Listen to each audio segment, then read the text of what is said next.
Assalamualaikum warahmatullahi wabarakatuh. Salam solusi. Hari ini kita ketemu lagi dalam diskusi untuk menemukan kira-kira ciri rumusan masalah dalam penelitian kita, sehingga problem yang kita hadapi mendapatkan solusi terbaik. Sering kita bicarakan soal rumusan masalah ini, di mana sebenarnya rumusan masalah pada dasarnya untuk menjawab pertanyaan dari permasalahan yang hendak kita kaji dalam hasil penelitian, ya. Namun terkadang baru setengahnya lagi kita akan dapat terjawab dari beberapa hal. Laporan penelitian kita itu sudah selesai. Oleh karena itu, sebenarnya karakteristik pembuatan dalam rumusan masalah sangat membantu peneliti itu sendiri dalam memusatkan pikiran, ya, pembaca terkait apa yang menjadi isi dari riset yang kita fokuskan.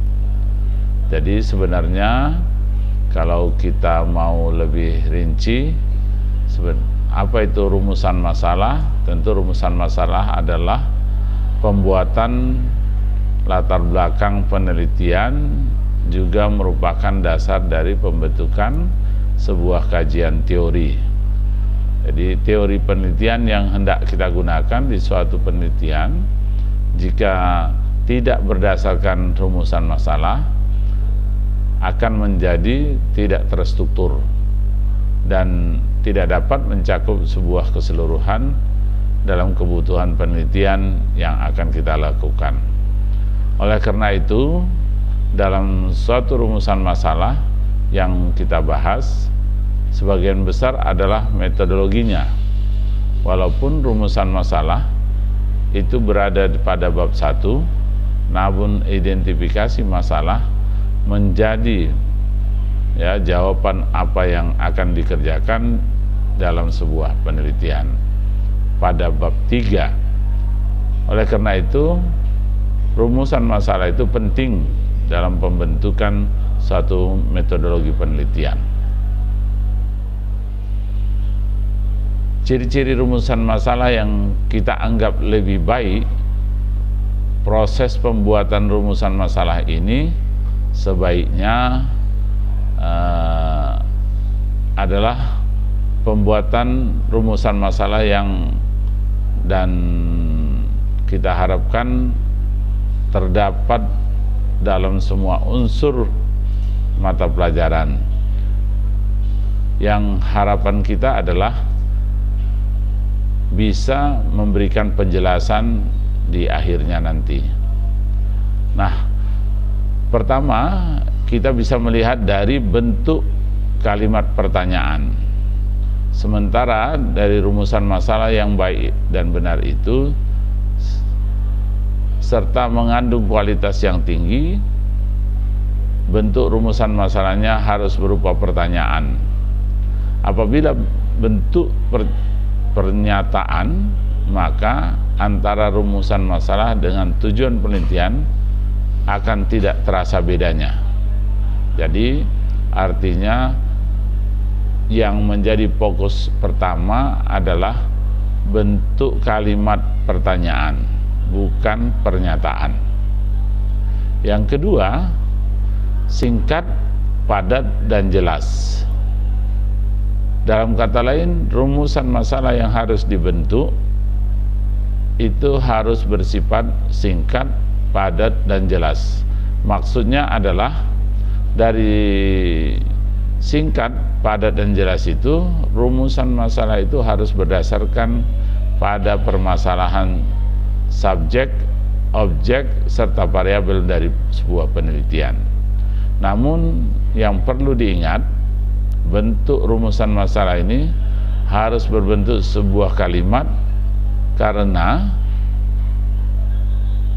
jika tidak berbentuk kalimat tanya, akan sulit dibedakan antara rumusan masalah dengan tujuan penelitian. Yang ketiga, rumusan masalah itu harus memiliki nilai penelitian. Artinya, nilai penelitian yang dimaksud dalam rumusan masalah ini adalah suatu rumusan masalah harus mewakili masalah apa sajakah yang harus dikaji dalam pelaksanaan penelitian itu. Jika penelitian yang dibuat tidak berdasarkan dengan rumusan masalah, maka nilai penelitian tersebut akan berkurang hingga akan mengurangi fungsi dan penelitian itu sendiri.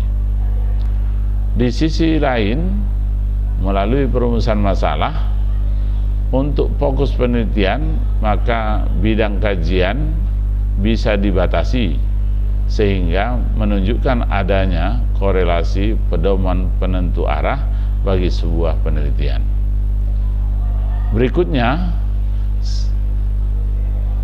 yang keempat adalah memiliki tujuan yang jelas. Artinya, rumusan masalah yang tidak memiliki tujuan yang jelas menyebabkan penelitian akan kacau arahnya, tidak menentu. Hal ini dikarenakan rumusan masalah memiliki fungsi agar penelitian dapat berjalan secara terstruktur sesuai dengan lingkup penelitiannya. Berikutnya yang kelima adalah sesuai kemampuan peneliti. Karena rumusan masalah sifatnya adalah sebagai poros pelaksanaan penelitian, apabila pengguna rumusan masalah tidak sesuai dengan kemampuan peneliti, maka yang akan ditakutkan penelitian tidak akan berjalan secara baik dan benar, dan bahkan bisa melenceng dari prosedur penelitian. Berikutnya adalah rumusan masalah harus memiliki unsur 5W plus 1H. Maksudnya, rumusan masalah harus memiliki unsur 5W plus 1H adalah pertanyaan yang diajukan pada rumusan masalah harus berdasarkan pada what, apa, when, kapan, where, di mana, who, siapa, why, mengapa, dan how, bagaimana. Pembentukan 5W plus 1H pada rumusan masalah penelitian itu menunjukkan dasar-dasar. Artinya rumusan masalah harus berupa kalimat tanya. Pada unsur penulisannya, baik dalam situasi tertentu, setiap pertanyaan harus mengandung unsur dari 5W plus 1H.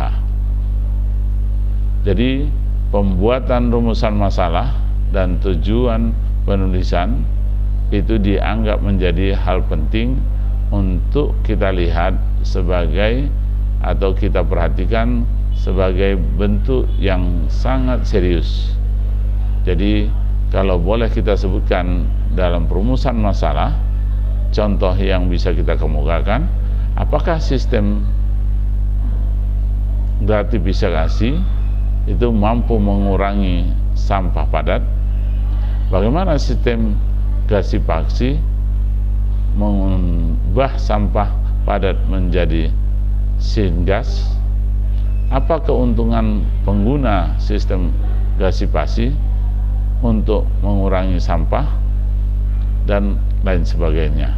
Hal ini sebenarnya bisa kita jadikan bagian penting dalam persiapan kita memperbaiki proposal sebuah penelitian kita, karena rumusan masalah ternyata bagian yang tidak bisa dipisahkan dari sebuah proposal penelitian. Demikian, mudah-mudahan memberi manfaat bagi kita. Kita kembali dalam Salam Solusi.